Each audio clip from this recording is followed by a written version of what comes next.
وسلم على نبينا محمد وعلى آله وأصحابه الذين نالوا المرتبة العليا والمنزلة القصوى. أما بعد فيا أيها الحاضرون sidang jemaah salat Jumat, para jemaah yang telah bersabar meluangkan sisa waktu menunda kegiatan-kegiatan untuk kita bersama-sama menambah fadilah pada Sayyidul Ayyam, hari yang sangat mulia pada hari Jumat ini, agar kita memperbanyak kebaikan. Mudah-mudahan sekali lagi Allah SWT menurunkan hujan yang bermanfaat dan berbarokah untuk kehidupan kita dan sekitar kita.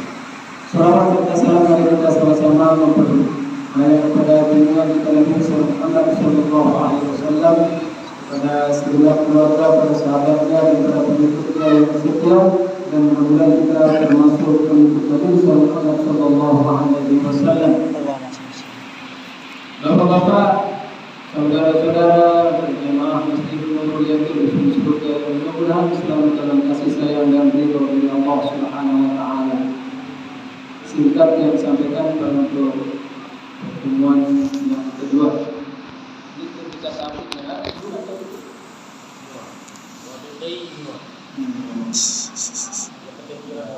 mudah-mudahan dia berbosan jadi dalam sebulan 2 kali dan kecil. Saya ingin menyampaikan salah satu hadis Rasulullah Sallallahu Alaihi Wasallam dan kisah beliau dengan indah, kita sama-sama ambil faedah.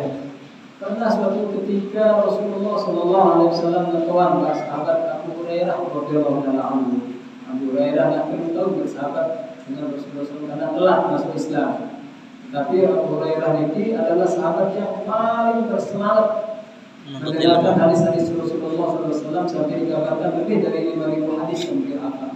Saking semangatnya, sampai-sampai dia akan dihukuman oleh dia belanja si batu, hingga nanti penduduk masjid si biasa lewatin si sahabat-sahabat para kelas Abu Bakar, si biasa lewatin si Umar bin Khattab untuk pura-pura mengatakan ada kebirunnya Quran dah percaya kita.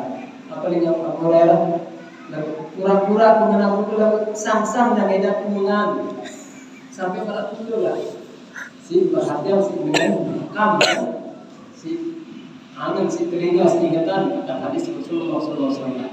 Oleh karena itu satu ketika Rasulullah SAW berkata atau para sahabat, man ya'khudhu 'anni hadhihi kalimat wa ya'malu bihinna. Saiki arab milih kalimat-kalimat ku ini, wasiat-wasiat, wejangan-wejangan ku ini, bay'amal bihinna, lalu dia mengamalkannya. Au yu'allimu man yu'allimu, au yu'allimu man ya'lamu ya'malu bihinna. Kalau dia mengajarkan siapa yang mau mengamalkannya. Antara si adik arab milih kira-kira para Hurairah. Sanggup tak kira-kira ngamalin Ustaz yang sampean? Insyaallah. Tidak mau itu surga beda waktunya. Ada milik-milik yang penting dah sampean. Belum kita cerita. Mana cerita? Lalu kejekan dengan itu Rasulullah SAW langsung mengangkat tangan Abu Hurairah. Saya ya Rasulullah. Fakultu ana ya Rasulullah, kata Abu Hurairah. Kumeh ya Rasulullah. Padahal baru-barunya tapi Islam kalah sih, Pak. Awas kalah si Ilham si ini. Saya ya Rasulullah, Abu Hurairah. Lalu Rasulullah SAW memesankan 3 pesan, 3 wejangan kepada Abu Hurairah radhiyallahu taala anhu, dan sekaligus pesan ini untuk kita semua. Mudah-mudahan cukup waktu dan cukup ilmu yang sampean, dan mudah-mudahan Allah SWT memberi taufik kepada kita semua mengamalkan. Amin.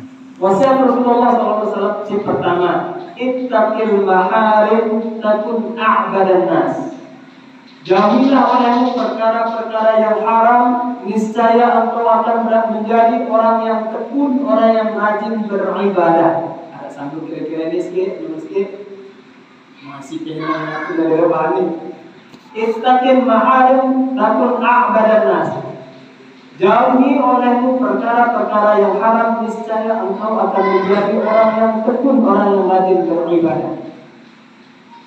Yang kedua, والله بما قسم الله لك takun aghnan nas. Ridholah engkau terhadap apa yang telah Allah putuskan atasmu, niscaya engkau akan menjadi orang yang terkaya. Si kedua, wa ahsin ila jarik. Hendaknya engkau berbuat baik kepada tetanggamu. Si kedua. Si keempat, wa ahabba linnas ma yuhibbu li nafsik. Dan hendaknya engkau suka kepada orang lain sebagaimana engkau suka terhadap dirimu. Si kelima, wala tuksirud dhahik fa inna kasratud dhahik tumitul qalba. Jangan banyak tertawa karena banyak tertawa akan menyebabkan hati menjadi mati. Si nomor berapa lewat jelasan? Ini jemaah ini si berontak bukan? Si pertama okey. Ittaqil maharim takun a'badan nas. Takutlah atau jauhilah perkara-perkara yang haram, niscaya engkau akan menjadi orang yang paling rajin, paling taat beribadah. Ma'asyiral muslimin rahimani wa rahimakumullah, ketahuilah bahwasanya mengapa kita malas untuk berbuat baik, padahal kita tahu minta berbuat baik kebalikannya tak laksanakan kemaksiatan yang akibatnya kita akan diancam dengan neraka. Dan kamu tak panas lakukan bahwa di arah neraka dia tetap panas. Nyet. Panas, aku nggak ngerti bahasa surga. Nyet itu dingin artinya. Wah bahaya itu. Sadar kita semua bahwasanya ancaman surga luar biasa, tetapi mengapa kita tidak tertarik sedikit pun? Dan kita sadar sebaliknya juga bahwasanya neraka itu sangatlah menyakitkan, sangat menyakitkan. Ketahuilah bahwasanya api yang ada di dunia ini itu hanya sekian kecil, bagian terkecil dari api neraka yang dikirim ke atas muka bumi ini. Pun kita tahan. Lalu kenapa? Kita genir, kita tertarik, kita pilih rajin beribadah. Ketahuilah di antara penyebabnya ma'asyiral muslimin rahimani wa rahmatullah, itu disebabkan karena ada unsur, ada zat yang haram di dalam tubuh kita, sehingga Allah SWT juga berfirman di dalam Al-Quran, wala talbisul haqqa bil batil. Jangan mencampurkan yang baik, yang hak dengan perkara-perkara yang batil. Di antara maksudnya adalah tubuh kita ini manakala ada benih-benih dosa, maka kita akan tertutup hati kita dan kita akan malas untuk beribadah. Allah Subhanahu wa taala berfirman, menjelaskan tentang mengapa para penghuni neraka itu malas untuk beribadah, tidak lain dan tidak bukan sebabnya adalah titik-titik noda yang menghitamkan hati kita. Sekali kita gawe dosa beri, kita istighfar, kita taubat, kita laksanakan kebaikan, numpuk, sehingga Imam Ghazali mengatakan la fadail ma'al istimrar wa la kabair ma'al istighfar. Tidak ada dosa kecil kalau terus-terusan ditumpuk, dan tidak ada dosa besar kalau kita ikuti dengan istighfar. Bayangkan misalnya kita jendela ini berjamaah, sekali melihat lalat di situ, meletakkan kotorannya sekali, 2 kali, 10 kali mulai dalam, saya direm. Demikian pula hati kita berjamaah, sehingga Allah SWT berfirman, kalla bal rana ala qulubihim ma kanu yaf'alun. Tidaklah, bahwasanya mengapa mereka malas beribadah tidak lain disebabkan oleh Allah, ada bekas, ada titik noda dosa yang menempel di hati kita. Itulah di antara penyebab mengapa kita malas beribadah. Ma'asyiral muslimin rahimani wa rahimakumullah, di antara perkara haram ini bukan hanya barang haram yang wujudnya saja, entah itu haram karena memang zatnya seperti daging babi, daging anjing dan lain sebagainya. Yang dimaksudkan juga ini haram karena haram cara memperolehnya, seperti hasil mencuri, hasil korupsi, hasil menipu, hasil melekat, barang riba dan lain sebagainya. Jadi bukan hanya perkara-perkara haram ini adalah barang yang kita makan, barang yang kita konsumsi, baik itu haram karena zatnya, dan juga yang dimaksudkan adalah haram dari segi cara memperolehnya. Ma'asyiral muslimin rahimani wa rahimakumullah, di samping itu juga yang dimaksudkan perkara-perkara haram ini adalah hal-hal terlarang yang tidak berupa makanan, tidak berupa hal-hal yang kita konsumsi seperti pakaian dan lain sebagainya, keyakinan juga, atau hal-hal yang kita setujui. Lakukan bisa agama lain sedang melakukan ritual yang merupakan ciri khas dalam agamanya, lalu kita minum-minuman, ikut-ikutan, entah itu sekedar bisa untuk Natal, kita minum-minum, ucap selamat Natal, seolah-olah kita ridho akan kesesatan mereka, yang menurut kita, menurut agama kita itu dilarang, tetapi dengan alasan apalah itu ini dan lain sebagainya, sehingga kita merasa tenang untuk melakukannya, padahal itu adalah hal yang terlarang dalam agama kita, hal-hal yang dapat mengotori hati kita dan hal-hal yang dapat menghambat kita untuk melakukan peribadatan kepada Allah Subhanahu wa ta'ala. Ma'asyiral muslimin rahimani wa rahimakumullah. Kemudian yang kedua, waqta bima qasamallahu lak takun aghnan nas. Ridholah engkau terhadap apa yang telah Allah Subhanahu wa ta'ala putuskan atasmu, terhadap apa yang telah Allah takdirkan atasmu, niscaya engkau akan menjadi manusia yang paling kaya. Kaya yang dimaksudkan ini para jemaah adalah bukan kaya harta, akan tetapi kaya hati. Orang yang menerima takdir Allah, dia tidak akan tertarik, dia tidak akan melirik orang-orang yang berada di atasnya. Dia akan senantiasa rendah hati. Apapun yang Allah Subhanahu wa ta'ala berikan kepadanya, dia akan senantiasa bersyukur. Di antara yang perlu kita tunduk juga para jemaah, tadi tak tahu yang HP si bau, yang motor, bau yang macam-macam, nggak mau ngaca jeding dia tak HP-nya. Tak boleh.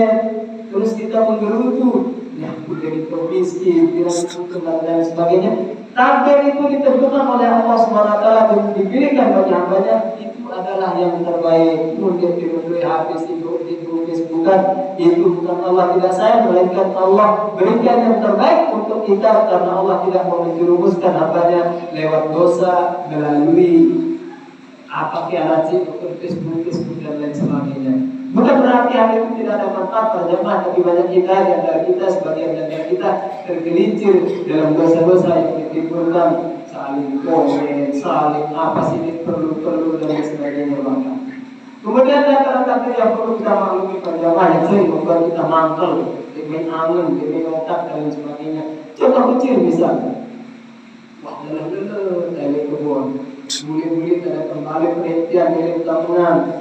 Barang balik, terus lepas, sawah membobok Pak.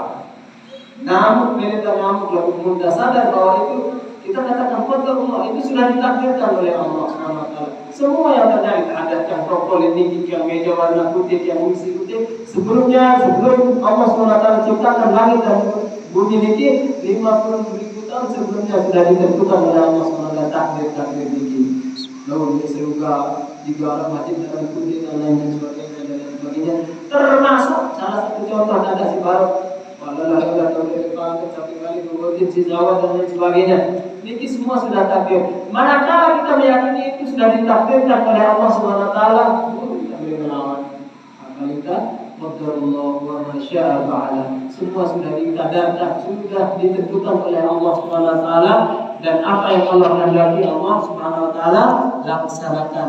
Niki di antara bentuk percaya kepada rukun iman yang terakhir Nabi percaya pada qada dan qadar Allah Subhanahu wa ta'ala. Kita meyakini itu adalah takdir Allah Subhanahu wa ta'ala. Kemudian setelah nanti pada jamaah ingat ya, wa ahsin ila jari, berbuat baiklah kepada tetanggamu, niscaya engkau akan menjadi mukminan. Wa ahsin ila jarika takun mu'minan. Berbuat baiklah kalian kepada tetanggamu, niscaya engkau akan menjadi orang yang beriman. Nah, dia ringan-ringan masalah tetangga ini para jamaah. Sampai-sampai Allah Subhanahu wa ta'ala sandingkan berbuat baik kepada tetangga itu disejajarkan dengan iman kepada Allah Subhanahu wa ta'ala dan hari kiamat. Rasulullah SAW bersabda, "Man kana yu'minu billahi wal yawmil akhir falyukrim jarahu." Siapa yang beriman kepada Allah Subhanahu wa ta'ala dan hari kiamat, maka hendaknya dia memuliakan, dia menghormati tetangganya. Saking berat si urusan kabar tetangga, apa sering cara sering kabar tetangga? Tetangga ngerti begini? Si ada di samping balik. Karena tidak ada dalam Islam yang dimaksudkan tetangga itu apa kasih tembale. Ada yang mengatakan 40 rumah ke sana, 40 rumah ke sana, 40 rumah ke sana, tapi dalil yang jelas yang wabih tentang tetangga ini yang mana dimaksudkan ya artinya si berulang kaca dan berhubungan sekitar balik dan betul dan menyetel di tuang tak kejagaan istirahat ya Allah pameran nyabeli-belian dan lain sebagainya sampai Rasulullah SAW mazala Jibril yusini bil jar hatta dulu sayuwarrisu.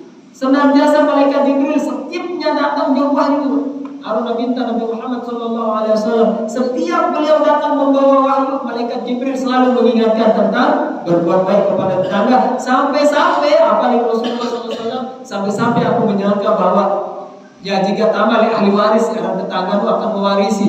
Sampai begitu beratnya kita berhubungan nyata santai-santai bahkan. Kalau PP-nya agak pada ini sabda Rasulullah SAW. Saking di rumah sepilihan sekarang tetangga ini tidak beriman seorang yang perutnya kenyang sementara perut tetangganya lapar. Mungkin angin tadi yang balik di hubungan terus kita noise kita di gorengan sambelan dan lain sebagainya. Apalagi sampai tercium dia mau marahin si tetangga berjamaah. Sampai sabda Rasulullah SAW masalah tetangga itu sebenarnya pas sejauh di gue idza tabakhta maraqatin fa'akthir ma'aha wa ta'ahad jiranaka. Apabila engkau memasak sayur berkuah, apa tadi itu sayur berkuah? Mara bisa sebur. Apa tadi itu elo? Tahu elo? Nah, mungkin pada gelak mungkin atau apa sih sayur berkuah apa? Faat apa? Iya, luar kelak. Mungkin pada menga luar kelak. Faaksir ma loe si ayen. Wa ta'ahad jiranaka dan bagikanlah kepada tetanggamu. Nah, intinya apa dia terserah yang penting jangan sampai lalu berbuat malaikat. Pas sampai lampu deli serunggal itu. Oh, yang tutup IP-nya dua. Nah, sampai malam tutup, ayo kita selewan aja nih. Nah, air. Ya Allah alam kita dari tafsiran bahwa ini adalah ajaran Islam. Kita disuruh memperhatikan tetangga, saling memperhatikan tetangga. Kemudian jangan melakukan hal-hal yang dapat menyakiti tetangga, entah itu pendengarannya, penglihatannya, ketenangannya dan lain sebagainya. Uang enggak jalan lewat tetangga itu kontol material jaga berhari-hari jalan 20 kilo sampai seminggu. Karena itu kemudian termasuk di jalan-jalan umum juga para jamaah termasuk kebutuhan tetangga dilarang, sangat dilarang. Kenau bias, batu, geleng, si aluah misal pilihan lain supaya dosa-dosa yang dimiliki oleh tetangga atau pahala kita akan diambil oleh tetangga kita dan apabila kita tidak memiliki pahala dosanya ya mati bayang maidah sudah ibadah tahu jadinya karena disebabkan entah itu karena ketidaktahuan atau kelalaian atau apa dan lain sebagainya ya kalaupun harus misalnya membangun kali nyinggung enggak nyiwah ngaji nih, perhatian kan menyatakan material apa kelalaian mudah dan lain sebagainya kalau betul yuk ingat penuh apa nih pengajian di misal Jumat itu kan anggota saling menasihati wa ahsin ila jarik takun mu'minan berbuat baiklah kepada tetanggamu baru kau akan menjadi orang yang beriman bahkan sampai Rasulullah SAW 3 kali bersumpah wallahi la yu'min. Tidak dikatakan beriman, dia tidak beriman. Sahabat bertanya, siapa itu ya Rasulullah? Orang yang tetangganya tidak aman, tidak tenang terhadap tingkah laku dan perbuatannya, perkataan, sikap, apapun lah perbuatan dan lain sebagainya yang dapat mengganggu tetangga kita, maka itu juga akan mengusik tingkat keimanan kita yang juga berpengaruh kepada tingkat hubungan kita kepada Allah Subhanahu wa taala. Si keempat. Masih kuat nih? Si keempat, wa ahabba linnas ma yuhibbu li nafsihi. Hendaknya dia menyukai, hendaknya dia mencintai ma yuhibbu li nafsihi, seperti apa dia ingin. Muntamili tambah surga kita, berarti kita juga berkeinginan terhadap tetangga kita, keluarga kita, orang lain lah intinya, supaya dia juga masuk surga. Muntamili kita senang, mungkin ada yang tak senangin juga, orang lain juga butuh senang seperti kita. Artinya juga masyarakat muslimin rahimani wa rahimakumullah, bilnya dekat buat masem di kandang siang, mece ni orang luar ni, padahal masem pada kandang siang, sang kandang si nece lagi. Ailah Allah, mendetak kandang si kita bahasa Arab ki makhluk ki apa tapi jangan sampai si dia tamelan kita ya dia matang lain kelambi wah itu pun menjadi kita kan menjadi murid sang kandang si malu ya dia mendetak kandang si kita dia jatuh amat tahu lain. Sendaknya kita menyukai, membela menghormatin, kita menyuruh hormatin, tahu lain. Mendetak bela mah apalah dizolimi dan sebagainya. Jangan sampai kita menzolimi orang lain. Kita ngajahit jadi ini. Harus saling nasihat ni. Si terakhir, wala tubsirud dhahik fa inna kasratut dhahik tumitul qalba. Jangan banyak tertawa, karena banyak tertawa dapat mematikan hati. Mun hati mati, ditamile gawe kebaikan, ditamile laksanakan kebagusan. Si arah pun ate si mati, dia lain si pikiran dunia. Oh masjid kini kamu duduk kawannya gula ulu, rawasin buat duren. Ini ciri-ciri hati yang mati. Munatin ate tak mati, tunggu bangun julu dah. Dia tergerak ate tak pada jamaah. Oleh karena itu, mundik yang perlu dilihat oleh kumpul-kumpul, apalagi setelah Isya, hanya untuk dan siloin terjadi di sebagian kita para jamaah. Kadang-kadang girang tamena tahu tertawa, padahal kadang-kadang cerita kawan tak melekat, yang penting orang bisa tertawa. Daerah kejadian berapa aku ini yang milik Nabi sampai jam lengkap, sampai itu di doakan celaka oleh Rasulullah SAW. Wailullah. Jadi celakalah dia yang dia berbohong hanya sekedar untuk membuat orang tertawa. Dia dapat diganggu dalam Islam siaran tersenyum kedele niki kanggo dapat jamaah lagu sebatas bercanda, tidak dilarang juga di dalam Islam selama bercanda yang diperbolehkan. Tidak ada unsur tipu menipu, tidak ada unsur lekap-melekap, tidak ada unsur hubungan suami istri. Baik, ya memang arang lucunya lagu tadanya selingkau di dalam balik kaca sawah ya, si pengen cerita dan lain sebagainya. Niki yang menyebabkan matinya hati. Dan ketawa yang diperbolehkan niki ketawa yang sebatas tertawa. Nah, sering cerita sampai akak. Nah, niki yang dapat mematikan hati. Jadi moga-moga Allah Subhanahu wa taala membimbing hati kita untuk dapat mengamalkan 5 pesan Rasulullah SAW kepada Abu Hurairah, dan juga pesan niki untuk kita semua, dan wabil khusus kepada jamaah Serungga siaran oleh Masjid Niki dan seluruh anggota masyarakatnya. Saya sini hadir dan cerita si hadir-hadirnya itu berkewajiban, karena Rasulullah SAW bersabda, "Au yu'allimu man ya'malu bihinna." Atau engkau ajarkan kepada orang yang mau berbuat dengannya. Dia cerita ya, dia hafal 5 mana-mana sikit. Ajo kene dia hafal sikit 5 keluar aja. Si pertama nanti coba. Yang sampaikan dia masih apa sih pertama coba. Jauhi perkara-perkara yang haram sehingga kita akan menjadi orang yang paling taat beribadah. Si kedua, ridho terhadap keputusan Allah, niscaya kita akan menjadi orang yang percaya. Kemudian si kedua, berbuat baik kepada tetangga. Hendaknya kita menyukai terhadap orang lain apa yang kita sukai terhadap diri kita pribadi. Kelima, tidak kamu banyak tertawa, karena banyak tertawa akan mematikan hati.